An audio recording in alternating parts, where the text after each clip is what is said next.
Hey everyone, I'm Shelly, also known as Letters by Shells. I have the beautiful Addie here from Hi, Prima. guys. Hey, so today we're just going to go ahead and do a few demos, and Addie has no experience doing watercolors, so it's going to be super fun just to show her the different techniques that we can achieve with them, and we're just going to have fun with this. Yes.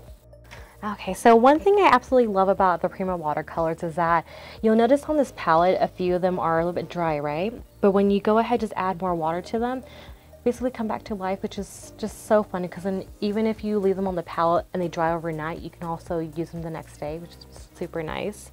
So Addie, let's go ahead and do some swatches together. We're going to go ahead and do the wet on wet technique where we just basically just dip your paintbrush in water, and we're just going to go ahead and apply on the paper. Just draw a few strokes just like that. Yeah, making sure that there's enough water so that way the paints can just absorb with it. Awesome. Yay! So let's go ahead and add the color. What color should we do, Addie? I like the pink. Pink? Okay, awesome. Just dip just very gently because they're very pigmented, of course. Take a look at that. Look how pretty all the washes blend together. So pretty.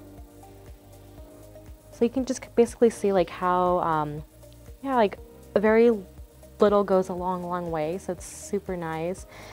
Let's go ahead and add some more of the pink. And I'm just gonna go ahead and just do light swatches right here like that. Now let's go ahead and dip your paintbrush back in the water. And let's go ahead and just add strokes underneath that line and gently touch them a little bit like that. How fun is that, right? It rains down. It rains, yeah. It's so beautiful. We can just do it again by adding more pigment and just touching the water a little bit. Just kind of comes down.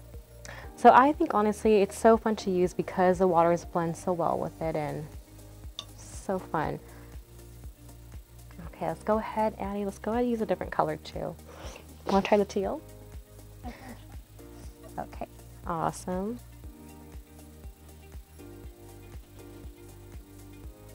Yeah, so far, what do you think, Addie? It's easy, right? It's really easy, yeah. Easy to use them, easy just to add just by adding water. And if you want them more pigmented, of course, add less water, and I think it's just so fun. It's been pretty, it's easy to manipulate the color, move it around and make it whatever you want it to be. Yeah. Whether you want it dark or light. And you can always as long as it's still wet, just go ahead adding more pigment to it, which is so fun. Yeah, take a look at that. Yay, Addie, I'm so glad. No, everything looks so beautiful. Mine's becoming just one big. That's okay, no. We can, let's go ahead and do one more thing where we add more pigment. We'll add that color. Okay. Go ahead, dip your paintbrush back in water again. A little bit, let's use a little bit more water. Let's go ahead and draw some swatches that look like squiggly lines like this. You could do it all on pressure level too. Yeah, I'm not really good at that. Oh no, stop it. No, it's so fun. And you can always go back and dip it and just add different pigments to it, right? Let's go ahead and add a pink color to it too. Look how fun that is. Hey. Okay, so I mean, for being your first time with watercolors, it's so it's just friendly to use, so easy, and I just love the finish of it when it does dry because it stays true to color, especially with the packaging. It's true to color as what it is that you see here. It's identical basically. So I think that's one thing I love about it, right? Yeah. Okay. Addie, do you have any other questions that we can do together? What other advice would you give a beginner besides putting them on a tray and then just adding water first?